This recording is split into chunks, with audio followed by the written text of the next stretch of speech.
3, 2, 1, bang.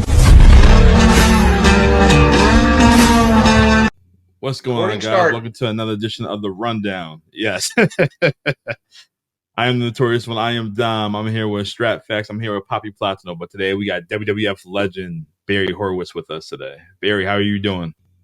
I am doing excellent. It is wonderful to be on your show. Thanks for having me. Thank you for being here, man. All right, so let's get right to it. We want to know, how did you get into the business? Sure. Oh my God, you got a year? How about your like we know Boris Malenko, he's the one that trained you, right? Basically, the short version. Yes. So I basically got trained by the great Malenko in Tampa, Florida. What year was that? You guys hearing me? Okay. Yes, we can hear you. Yeah, we're here. That was in 1978. Oh wow, okay. Nice. Yeah. And when did you end up joining the World Wrestling Federation? Started with Vince Sr. in 81, and that's when I started, and I was just working there part-time for about a year. Actually, Vince Sr. sent me to Crockett Promotions, and I stayed there for a couple of years. I was on the first Starrcade. I was one of the gentlemen babyface that stormed the ring when Ric Flair defeated Harley Race. Oh wow. Not too many people could say that one. No, that's a classic. That is. Yeah, very, yeah. So, and then I went on from there, and I stayed there. And from there, I went to Florida Championship Wrestling with Gordon Soley, Mike Graham, and, the Briscoes. And it was a plethora of wrestlers. And stayed there and won, used my name as Jack the Stretcher Hart and won the Florida Heavyweight title. Defeated Mike Graham in his hometown. Pretty cool. It was a humbling experience, and stayed there about 2 years. And then from there, I went to the Memphis territory, home of Jerry Jarrett and USWA, and that was really cool. I wasn't there but 7 or 8 months, and I got a phone call from the WWF to come back in a better position, and I wound up there a couple of years until I injured my neck. I was out about a year, and they didn't renew my contract, so I went to WCW. Okay. And then I stayed there. I did pretty good there. I was on Nitros and Thunders, did some pay-per-views, Halloween Havocs. They treated me pretty good there, and then I returned back to WWF. And then I stayed there till about 97, and then went back to WCW until Vince bought it. And then for the next few years, I worked independents. Also, I went to FSU and wrestled there. I have I got a certification from there, certified sports nutritionist. So I did stuff like that. It does well. Of course, the financial aspect of pro wrestling is really more rewarding.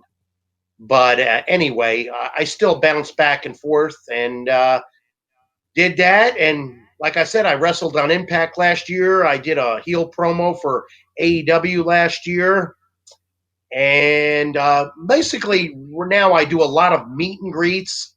I do wrestling seminars for indie groups. Like I'm, teaching them in the ring, verbally, mentally, physically, in and out of the squared circle. It's just not about getting through the ropes and grabbing a headlock, one tackle, get it again. Much more than that. The proper training. And being biased or whatever, I've been trained by the best in the world.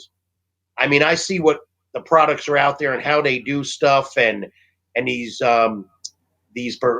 performance centers and whatnot. And they fancy this and that. I paid my dues at these places, and it helps you become a better worker. I'd rather be a great worker than a good worker. And it progresses you. And then when you're traveling with people like Jimmy Valiant and Rufus R. Jones, Steamboat, Rotundo, Bob Orton Jr., Flair, Johnny Weaver. The list goes on and on. Mr. Fuji, Kurt Hennig. I mean, I traveled with all these guys and just listened and listened and listened. Watched a lot of tapes, Georgia Championship Wrestling, World Class Wrestling, to hone my art and craft. You know, you pick up stuff and your promos and your work gets better.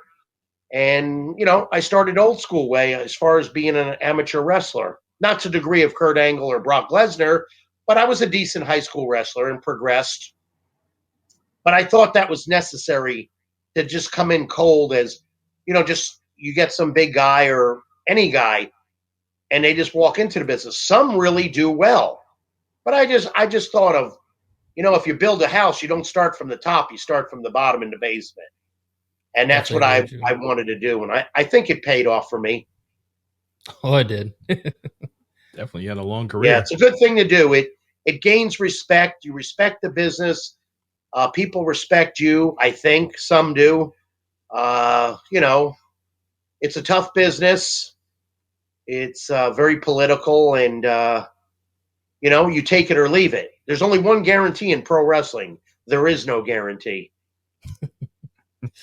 That is true. So yeah, that's I fast forwarded all that just in case, but the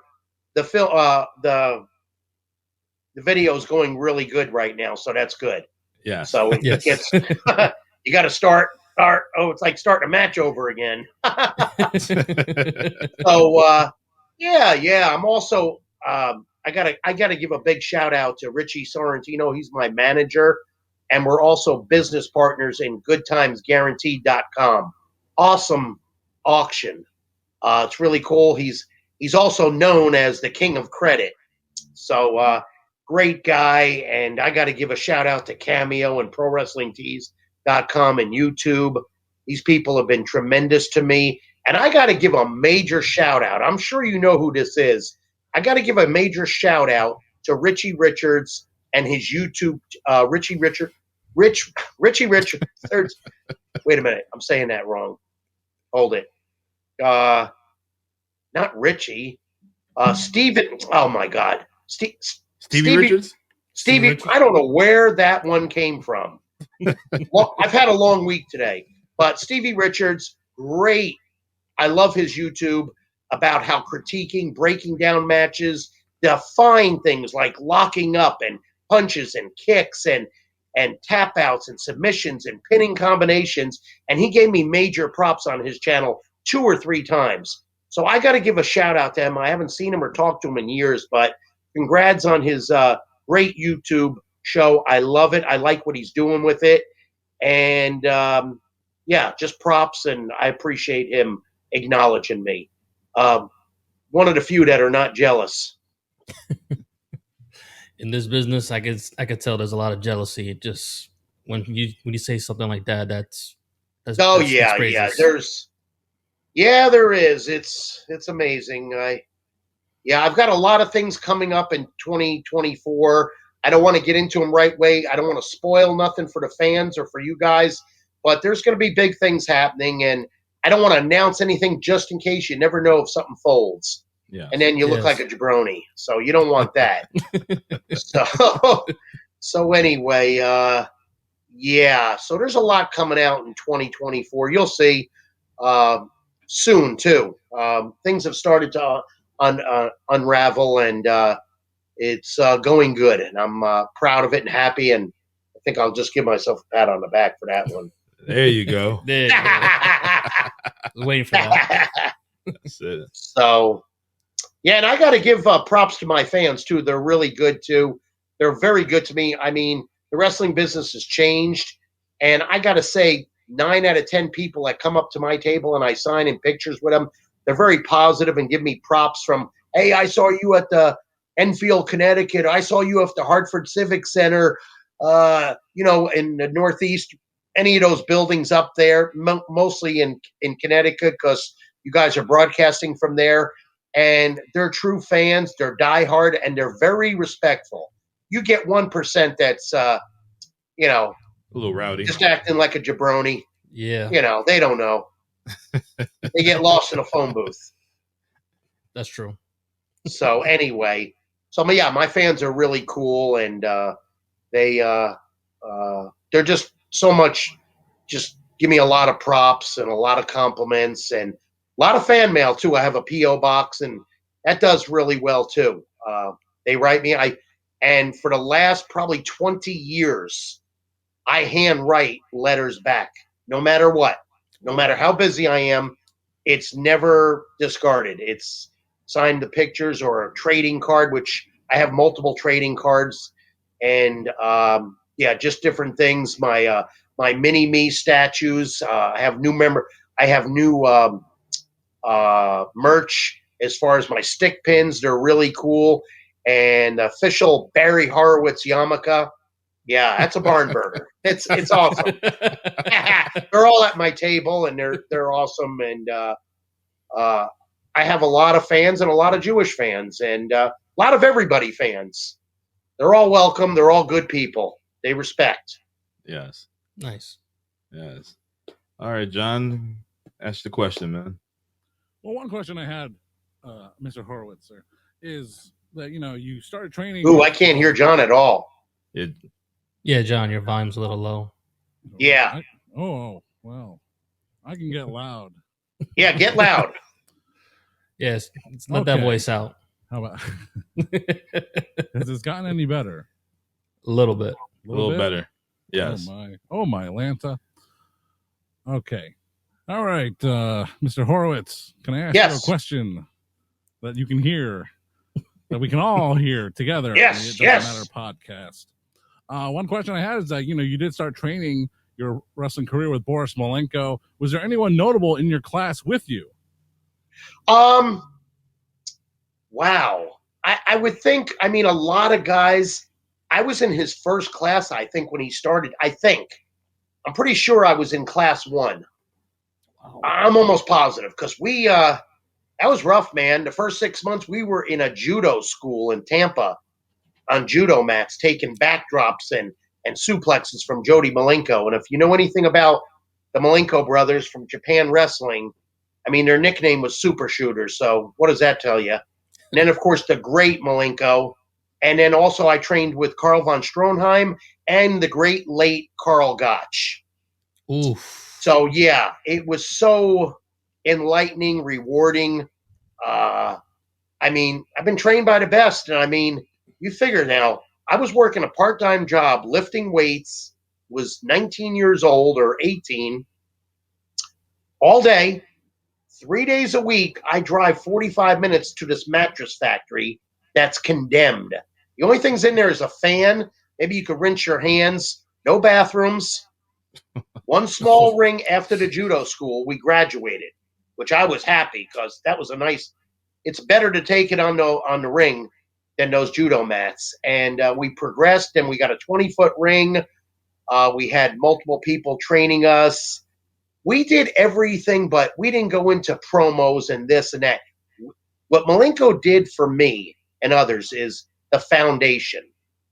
He built my foundation. That's what's important. The rest you learn by getting polished on the road. High spots, how to conduct yourself in the ring, in and out of the ring, restaurants, gyms, hotels, a true professional. Not a carny, not a jabroni, not a weekend warrior. I'm working at the flea market. Nothing wrong with that. I did it, as long as you progress and pay your dues. And that's what I've been doing. I've kept my living since I'm 21. I took some time off and just did some shows here and there, and then the meet and greets, and then, of course, my certification as far as being certified sports nutritionist. So I help different athletes, different amateur wrestlers in my area, put them on diets and training methods. So it was really cool. After that, 3 days a week, 3 hours a day, 100 degrees in the summer, 40 degrees in the winter. Now, 40 degrees in Connecticut is nothing, but in Florida, that's like zero there in Connecticut. And then I did that for 18 months straight. You don't leave until Malenko says, okay, Here's some addresses. Here's Stu Hart's address. Here's Gorilla Monsoons. Here's Don Owens in Portland. Get yourself some wrestling boots. You've graduated. Otherwise, you don't go until he says. So these guys, nothing against them, but you train for 2 or 3 months. Come on now, guys. I'm sorry. You don't do that in the NFL. You don't do that in the NBA. You don't do that in UFC. You don't do that nowhere. Unless you're a jabron. So, come on now. You got to pay your dues. Gots to. I refer to my life. There's many songs. And there's only 2 songs that are in my head that describe my life as far as paying dues. One is The Dance by Garth Brooks, which I'm a huge country music fan. And also The Climb by Miley Cyrus. Listen to the words. The bottom line of both of them, you're climbing. You're paying your dues. You're going up to the steps. You're going to WrestleMania. You're going to a pay-per-view. You don't start there and end up here. You start here and work your way up. You'll be a better person in life. You'll be a better athlete. You'll be a better worker. You'll be more accountable. You'll respect everything. And this isn't just words I'm spouting out. I live this. I mean, I think Kevin Nash said it well. If you're alive and you worked in the 90s, consider yourself lucky. Well, I guess I'm lucky because I'm still going. Yeah. I mean, I'm 10% body fat and 220 pounds and still could go, but there's no reason to go. I have injuries. I've paid my dues. I mean, if you work hard, you're going to have injuries. Anybody does. So, that's why I do the meet and greets. I love to teach, though. I love to do my seminars. So anyway, getting back to that 18 months, so I did graduate, and then I went from there to there. And the best thing to do is just travel with veterans that learn what not to do. Don't get in trouble, being at a bar at 4 a.m. and you got a plane to catch at 6. I mean, if you want to do that, fine, but I need my 8 hours. I need to be at the TV on time. I need to be at the building on time. There's rules. I mean, in any other job, what would you do? You'd get written up or fired. Yep. Absolutely right. Yeah. So there's a lot of different things. I mean, people don't know I was in a #1 country music video of the year, CMT Song of the Year, Joe Diffie's Pickup Man. You could see me in there 4 or 5 times. I lived in Nashville for 10 years. My home is Florida. But just did a lot of things that a lot of people just don't know about. Because I don't brag or nothing like that. And when I was working in the business under contract, it was all business. I mean, I'd leave my house and get to the airport. It's like punching in. I'm just in shoot mode. I treated part of it like that. Bob Backlund said it well. He says, you can't overthink, but you can't underthink. You got to keep it right in the middle. And think about that. To keep it in the middle is like being on a tightrope. You don't want to fall. You see what I'm getting at? So you don't want to underthink it like, who cares? I'll be late. You don't want to overthink it and worry about your match for 2 weeks when it's a month away. So it's hard to do that. It's all up here, mental ability, listening to the proper veterans, and they did me well. Nice. It does sound like that you were working and living moment to moment, and that's how you were as a wrestler, and that's how you are as a person. But we can't help it as wrestling fans, maybe like baseball fans, are all about stats and facts and figures from over the years. So maybe you don't remember, but the fans remember that. And you had many stints in WWF, WCW, and back and forth. But in your first stint in the WWF, you had about 15 victories, and one of them was against a very young and unknown Ken Shamrock. Do you have any memories about tangling with the world's most dangerous man? Oh, wow. You did your homework. Definitely a historian. After that match, I didn't see Ken until the Manhattan Center when we did a Raw combining WWF with ECW. By the way, the only company I never worked for. I've worked for major indies. I've worked for All Right Indies. I've worked for All Japan. I worked for Otto Once. I worked for every major promotion. I think maybe because I know how to wrestle, I shouldn't have been in ECW. Oh, Yeah, that's it. Yeah, that's it. I definitely know the difference between a wrist lock and a wristwatch. Okay. Yeah.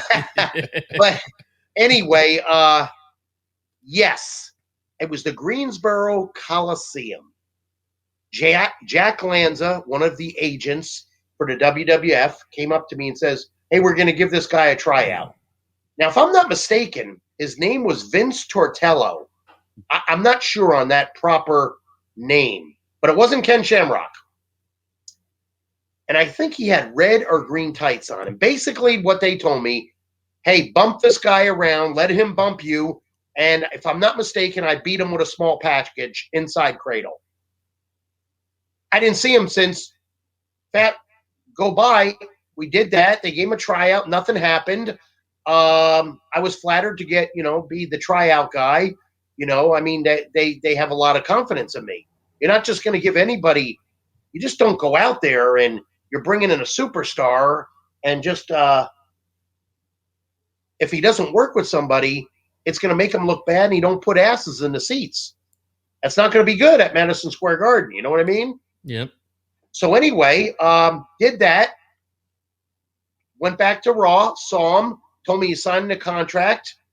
I don't know, 6 months later or something, he won the Intercontinental Championship. Haven't seen him since. Seen him on videos. He's been in different places, but I've never seen him or I would love to say hello to him. I respect the heck out of his pro wrestling career, his UFC career. I mean, he's a specimen. He's an athlete. I mean, man, he's the one that started back in the day with Hoist Gracie. I mean, shoot. So, yeah, that was kind of cool doing all that. And, yeah, I haven't seen him since. Wow. Wow. Yeah, I got a question for you. So around 1995, you had a title shot against Double J. Did you think that probably was going to help propel you to another level? And if anything, because he's like a third generation, I believe he's a third generation superstar because of his Jeff. Yeah, did you learn anything from Jeff as well? Well, no, here's the deal with that. I was flattered for that, and a lot of people bring that up more than they don't bring it up.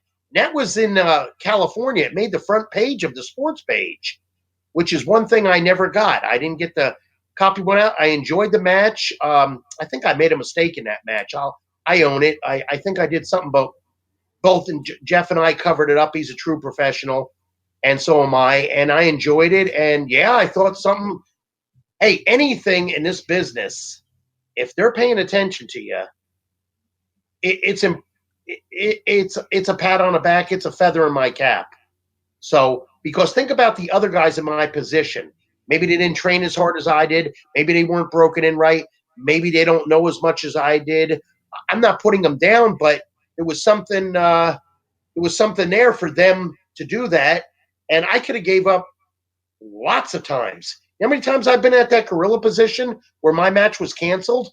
Not because of me, because of airtime. You're on Monday Night Raw, it gets canceled. Monsoon says it's canceled because he's getting it from in the headset from Vince. So I never gave up. Never, ever. How many times I put my boots on and got ready and stretched and all that? Well, I got paid for putting my boots on. You got to look at it that way. You can't be, I mean, to each his own, but I don't believe in that. Kicking garbage cans or having a bad job face on or something of that nature. I'm just, think about what I'm about to say. If you're worried about your career in pro wrestling, it's changed. They could change your gimmick. They could do anything they want with you. It's how they get you over, how you perceive it, how you do it, how hard you work. If at the end of the day you did everything and they're still, well, I don't know what to say then. you know, because then you got to check the boxes. Well, did you fail a drug test? Did you show up late? Do you look like 10 pounds of shit in a 5-pound sack? You know what I'm saying? Excuse me. Do you not work hard? There's a lot of checks there. But if you check every box for positivity, I don't know what to say. That's the wrestling business. Once again, take it or leave it. Yeah, I'm gonna do a follow up. I did enjoy that match with Jeff. Excuse me. I did enjoy that match with Jeff, and it gave me some props, and they would do different little teasers here. But once they did that thing with Skip, I was good for a year. I mean, I was captain of my team at Survivor Series.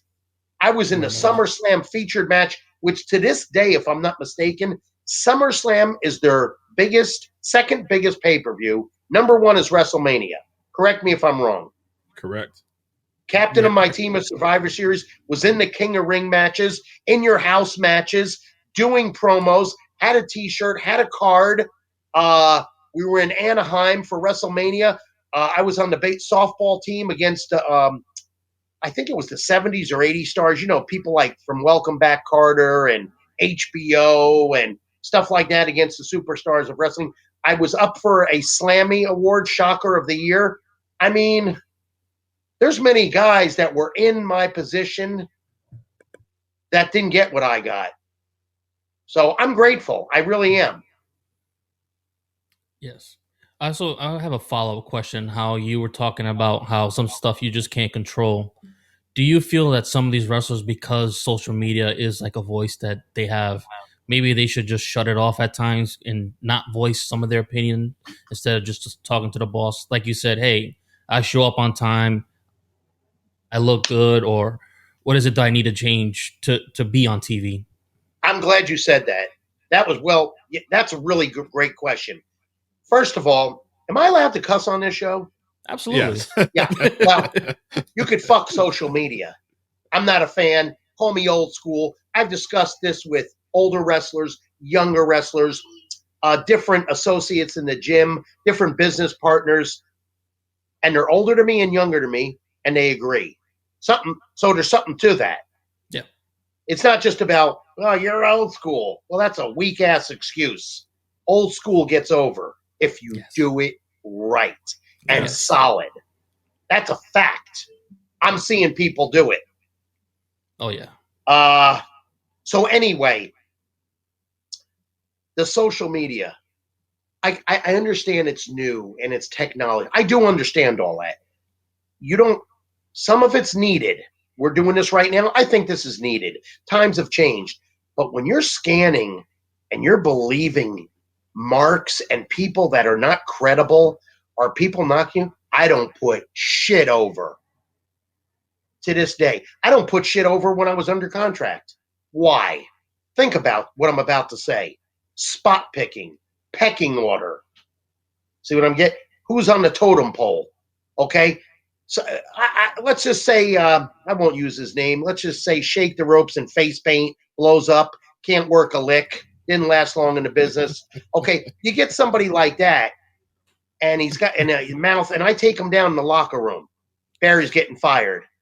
Yeah. Because believe me, I'm not a shooter. I'm not, like I said, of my mentor or Kurt Angle or Brock Lesnar or Shelton Benjamin, but you're going to know I'm there. And believe me, I'd leg dive him and he'd go down and he'd break apart like a Lego. So anyway, what I'm getting at is if you do that, pecking order. Now, if I was way up there, he ain't firing me. He got too much invested in me. Yes. You see how that works? So I don't put shit over unless you have to. I mean, if you're discrediting me, slap me in the face, shooting on me, hard way me in the gym, in the ring, or take me down, but words? So what? So let's just say these things happen. In the past, things have got ribbed by ribbers, and they quit. And they're getting laughed at and stuff. They don't care if they can pay their bills or do this, but think about it. You quit because of that. It's a joke. Who cares? Yeah.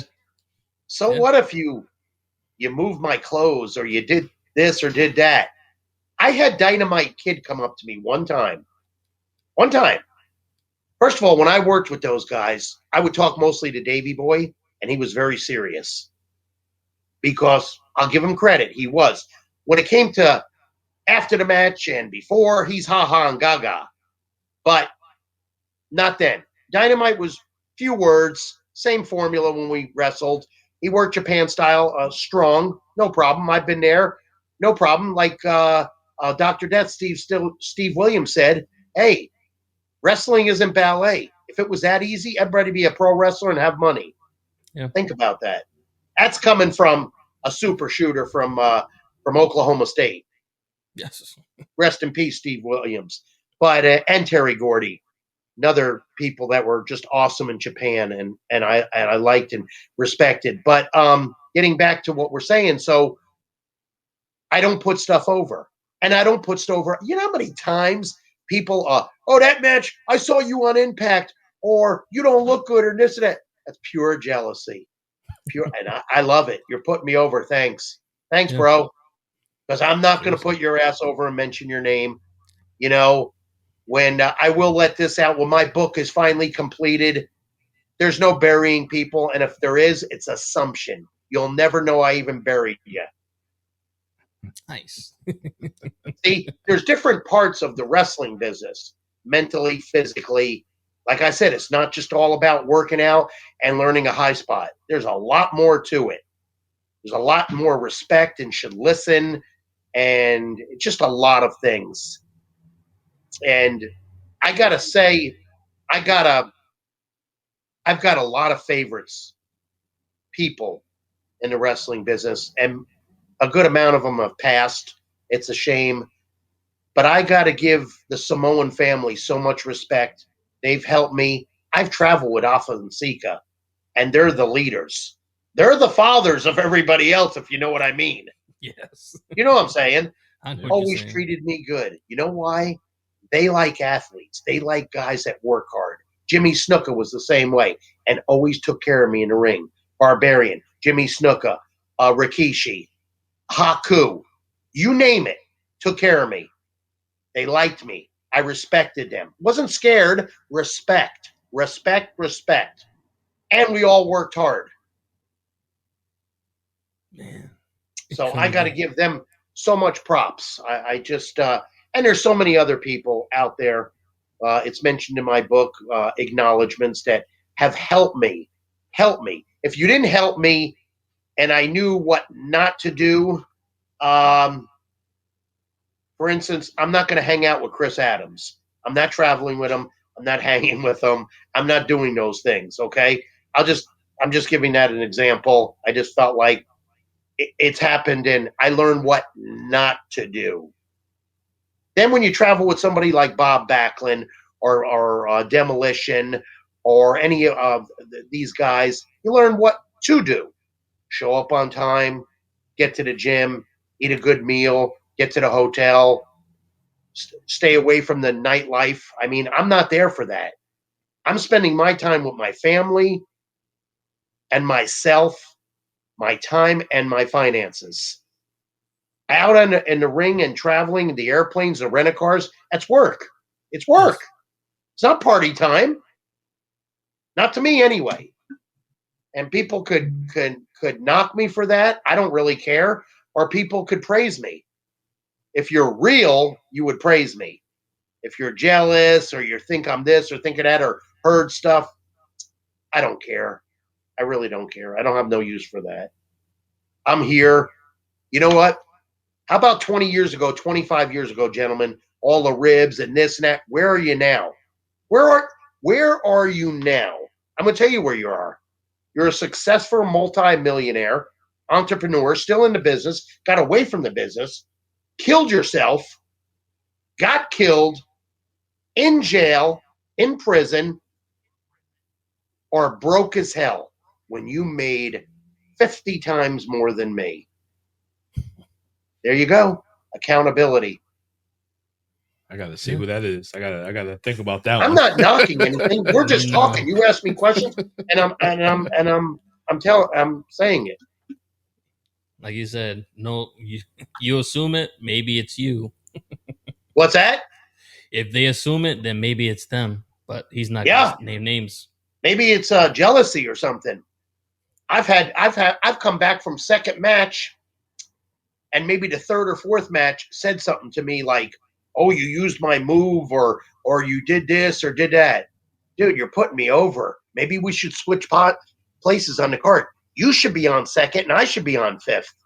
You're worried about me? Up your game, dude. Up it. Learn how to work. That's true. You come up to me. I'm going out there with Owen Hart.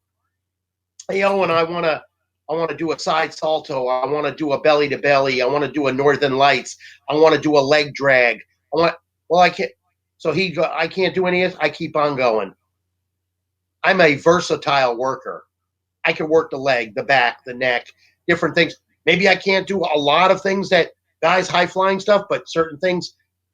I remember back in the 90s, the only person that was leg dragging was me. And I was leg dragging Lightning Tim Horner, and I was leg dragging Owen Hart. A lot of guys couldn't take that move. Now they're doing it. I am seeing spots on TV from both promotions that I did with Owen Hart 25 years ago. They weren't my spots. They were Owen's. I don't know where they came from, Owen did. Remember now, when he did these with me, he was partially green, 25 years old, 24, coming from Calgary. And he was doing stuff that they do today. The little lucha libre flips and landing on your toes, bringing the guy up, swinging into a Mexican arm. Boom, boom, boom. I did that with him. I never did those. So I learned from Owen too. Nice. But he was way ahead of his time. And I'm not saying that because he's gone. He was a great worker. He did everything good. I liked him as a heel. I liked him as a baby. I liked all his gimmicks. I love the Hart family. I'm very pro-Canada. You know, when I think of Canada, I think of three things. I think of the Hart dynasty. I think of Tim Hortons coffee.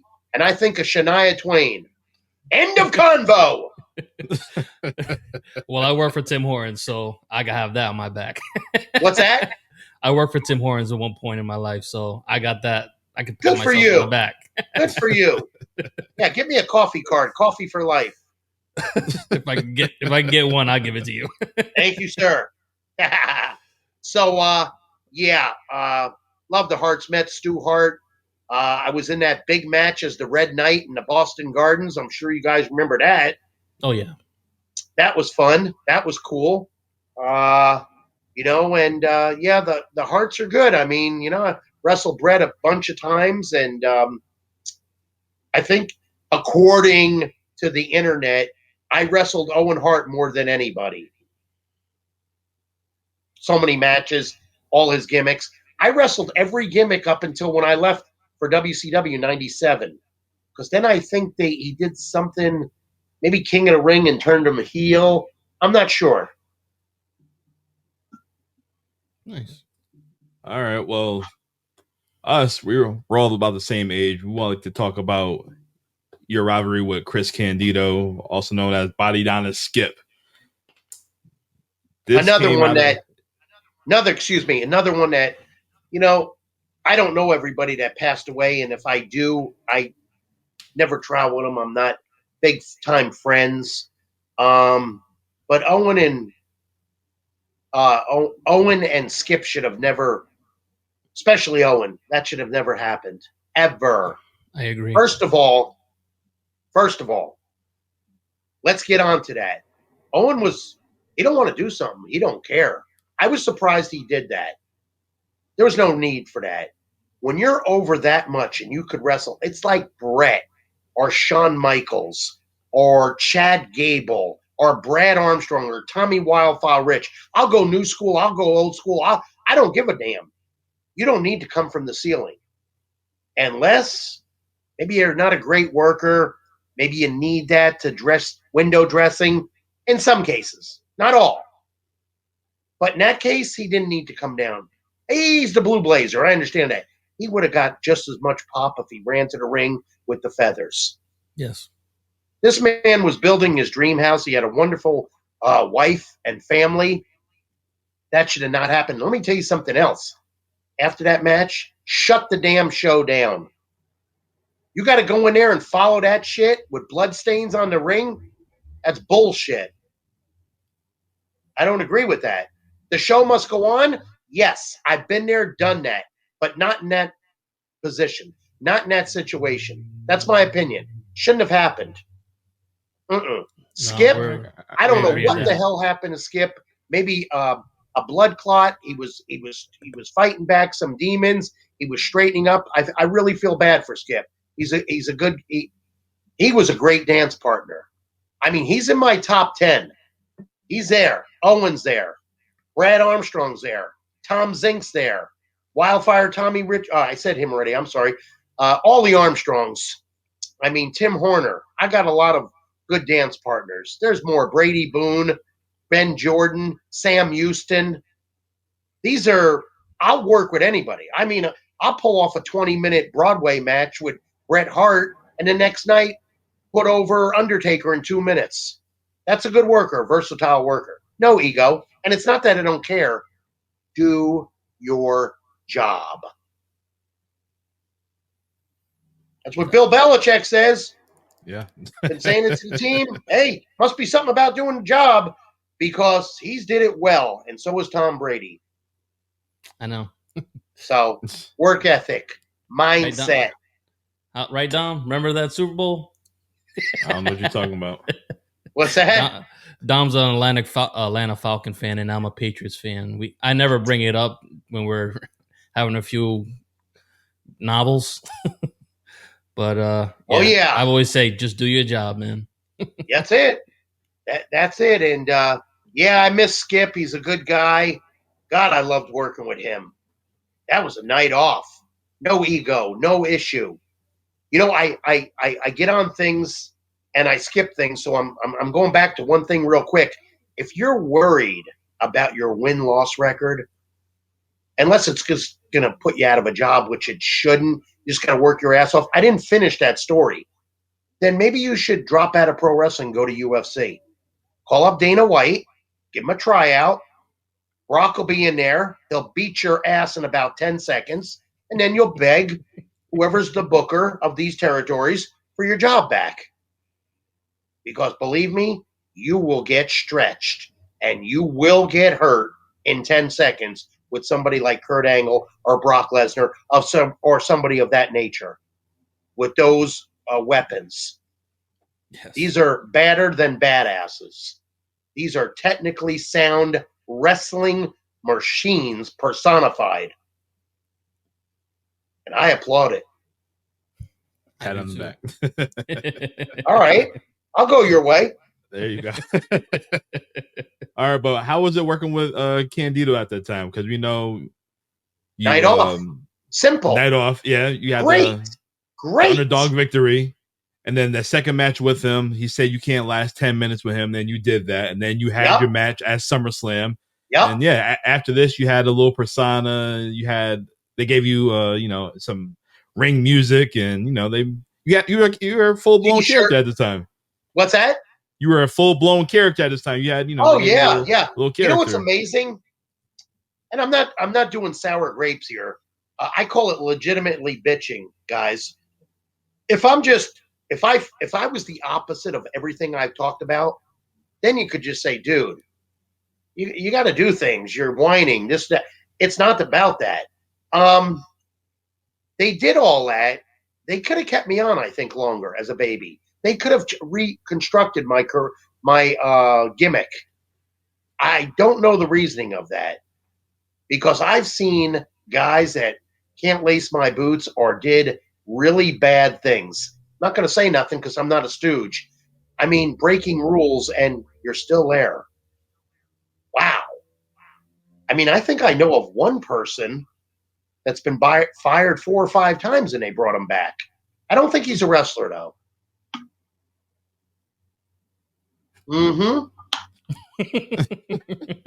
Anyway, Detective Barry Horowitz dropping that's another story. And I'm sure there's other things that we don't know about. I really don't care. My job is to be on time and wrestle hard. So that's how I what look you're at it. Yeah, that's what you're supposed to do, you know? Yep. What you're supposed to do, right? Yeah, no ha-ha and gaga. And I don't mean lady. So around this time, after that feud with Skip and Candido, and them not using you in a similar manner, they're not continuing their push of you in the WWF. You did end up in WCW. I remember that. I was shocked to see you in WCW because you were such a dynamic baby face in the Federation, and then you're in WCW, and you're not smiling anymore. You had a different ring jacket. You were not a nice guy anymore. What can you tell us about your first time in WCW around that 1997 period? Oh, I liked it. I mean, a little bit different, but I knew a lot of guys there. I don't know. They treated me pretty good there. I was working all the TVs in the Universal Studios and pay-per-views, Nitros, Thunders, Saturday nights. I don't know. I don't know what I was still there. I mean, and then this is what I don't get. You think loyalty when Vince bought the company, why can't I come along? And if I am doing something wrong, why don't you tell me? Man up. What kind of I'll never understand that. But then, and I'm not using this for a crutch, but that's the wrestling business. It is. Take it or leave it. Did you have a guaranteed contract with WCW? Like, I'm sorry? Did you have a guaranteed contract with WCW at that time? Like, I was on a 2-year contract. 2 year? Yeah. Mm-hmm. Okay. Yep. And there's some people in that office or in charge I didn't care for. I still don't care for them. I don't like being judged. It's amazing how this business is. You could be a piece of crap and a superstar, but you'll get treated good. And there is one of them. He's passed away, so-called superstar. And I don't think anybody said anything bad about him. Now he's gone. And these guys aren't under contract no more. And these are legit superstars. I've heard them on YouTube burying him verbally. And a lot of other guys. See, now the contracts are no more. They don't give a crap. They just say what they want. And some still pacify it. Some pad it. Some just come straight out and shoot with it. Whatever. To each his own. I don't care. See, when I say I'm in business for myself, it's not a catchphrase. I am.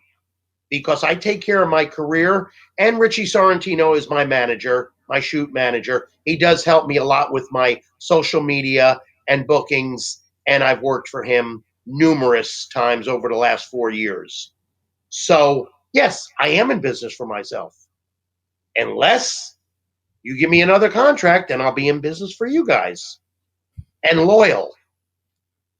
So, and I don't have to wrestle. I should be in the back, helping with the matches, helping people with finishes, helping with fine-tuning matches that some people don't. I've seen some stuff on TV. This is just me doing this since I'm 21 years old. Now I'm in my 60s, and by the way, looking good.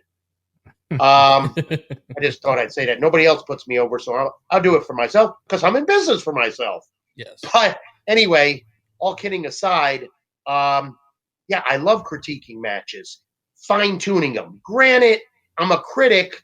I'm not knocking. It's corrective criticism. I could probably correct me too. Sometimes you're in a rush. Sometimes it's hard to be the perfect worker.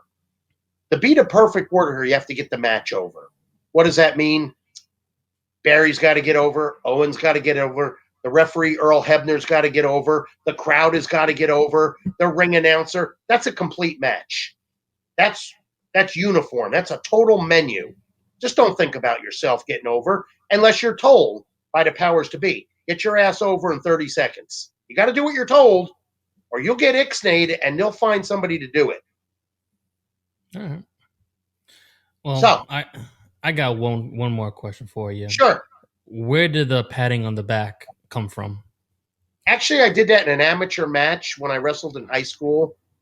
I don't know why I did it. I did it half-ass. I got disqualified, points taken away. I should have won that match. I was heavily reprimanded by my coach.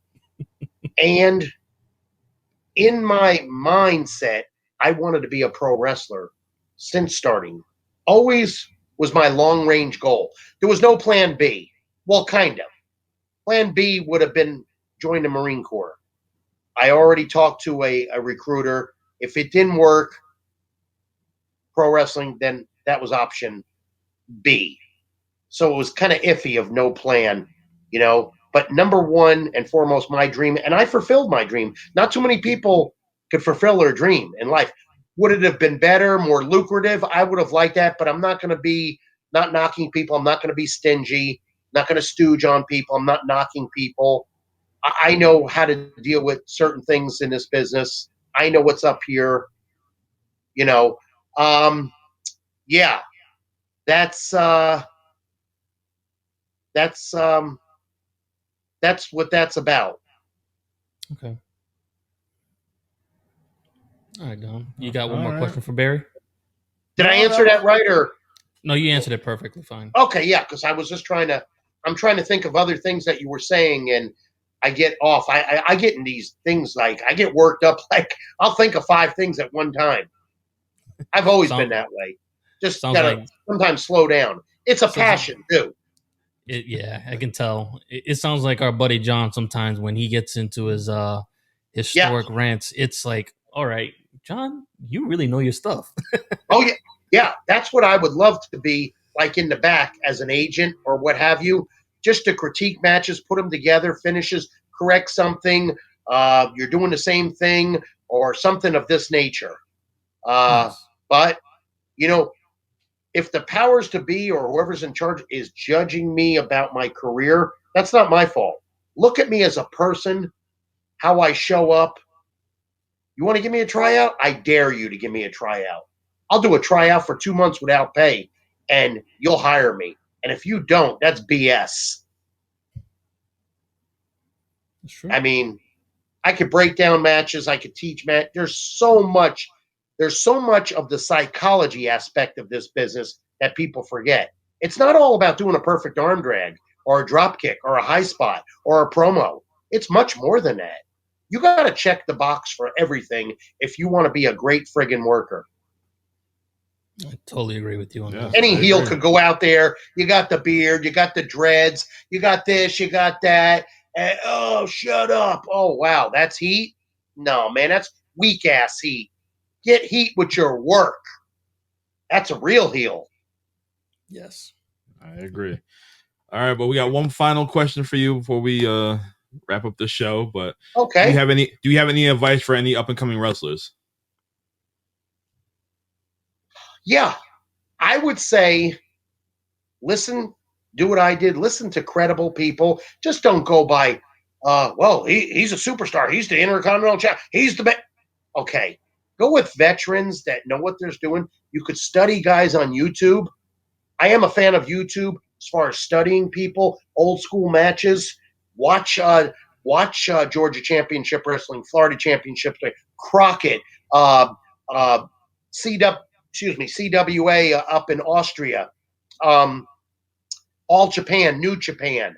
Then talk to guys that are successful, that have did well financially, did well getting over, even the ones that didn't, and you know they're flawless, they just didn't.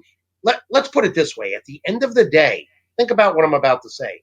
Not everybody could be the lead singer of the rock group. It's impossible. It's true. Yeah, it just can't be. Do you know how many good singers there are in Nashville in country music? I've seen them at dive bars watching country music. And wow, why aren't you at the Opry? Why aren't you? I've seen them on American Idol. I've seen them on The Voice. It's getting that break, dude. I mean, I'm seeing singers that are out singing the superstars. Yeah, I've been in indie shows in Alabama and Missouri. I'm going, dude, why aren't you booked for a major company? Well, there's flaws there. Maybe they can't afford the custom ring attire. Maybe they can't. But at the end of the day, they see through all this, the powers to be, and they could dress you, they could design you. You could get a tryout, and listen to people. You don't do nothing illegal. Don't be a follower. Be definitely a leader. You gotta be, man, or you'll follow yourself right into hell or trouble. True. I mean, great examples, the NFL players, some of these guys, dude, you went through high school, junior high school, college. You're a draft pick. You got a signing bonus of $5 million. You're a millionaire already. What are you doing at a bar at 4 a.m. with a gun down in your boot or something? What are you doing, bro? Well, I want to have fun and I want to do this. Well, that's right. Yeah, you can have fun in different ways. That's not fun.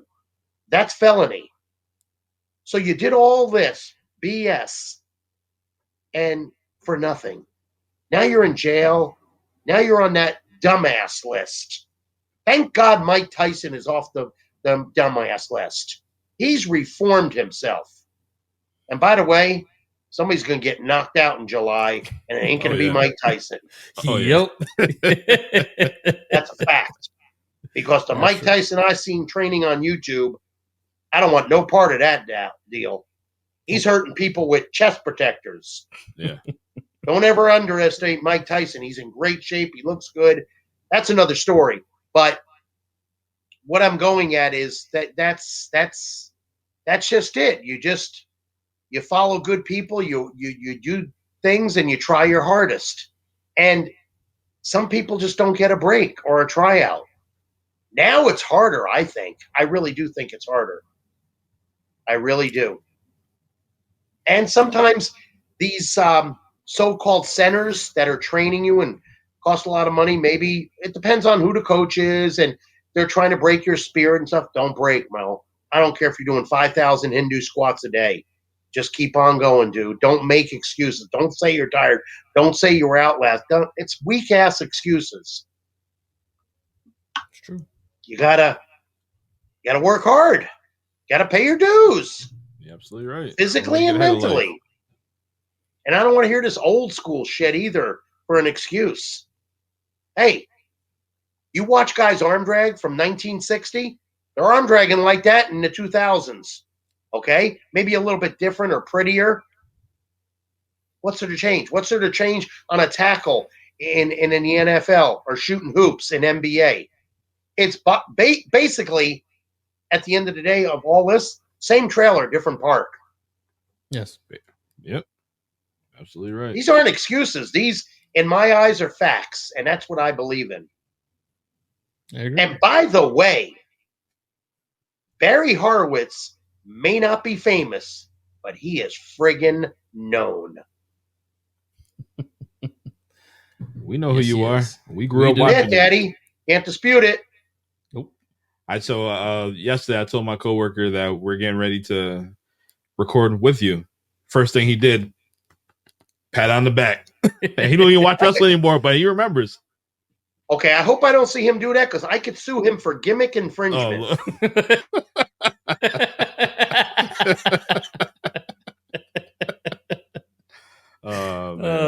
So, guys, it was been awesome. Yes, thank you so much, man. You have I had a lot fun. of knowledge. Good questions. I'm just shooting with everything I say. It's not about like making stuff up and putting myself on a pedestal, trying to get myself over. I'm just talking to you guys. I'd probably be talking like you guys like this if we were at a steakhouse or something, or out and about in a park or at the gym or something, Yeah, definitely. So only it's on a better platform. We're on a podcast. It's a wrestling podcast. It's much cooler. That's it. Definitely. I think so. Definitely. Well, thank you, Barry, so much. We appreciate you. Thank you, guys. Appreciate it. And by the way, are all three of you from Connecticut? Yes. Yes.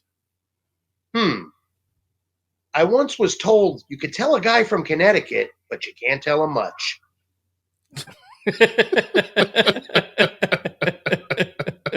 That's why I'm Mr. Technical and you're not.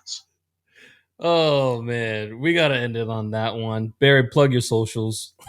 Pleasure, And gentlemen. and Hope your we can do this charities, too. again. I I can't wait to see this. I'm assuming it'll drop next week. Yeah, it'll be out next Thursday. And will it be all over the?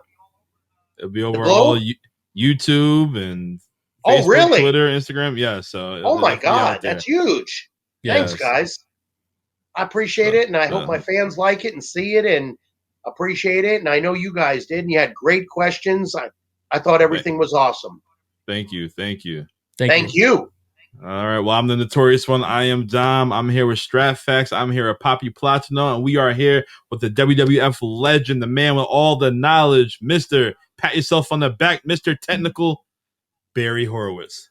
Thank you so much. Thank you, guys. And by the way, I gotta give you props to those gimmick names you got. Those things are crazy. Those are outlandish.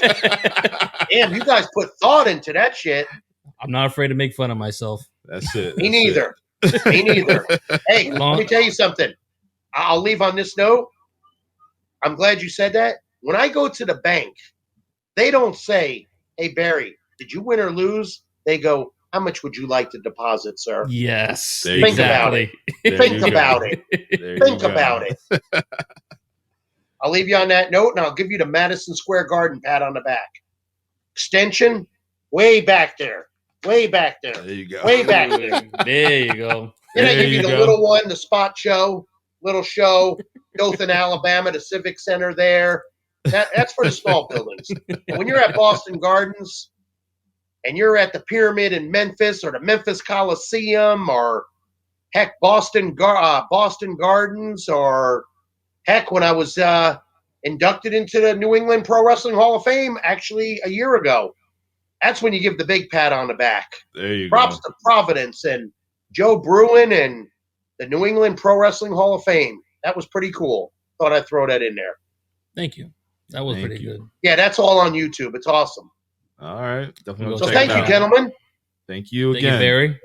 Yes. Until next time. Have a good night. Keep in touch with yourself. You too, brother. Definitely. All right. All right.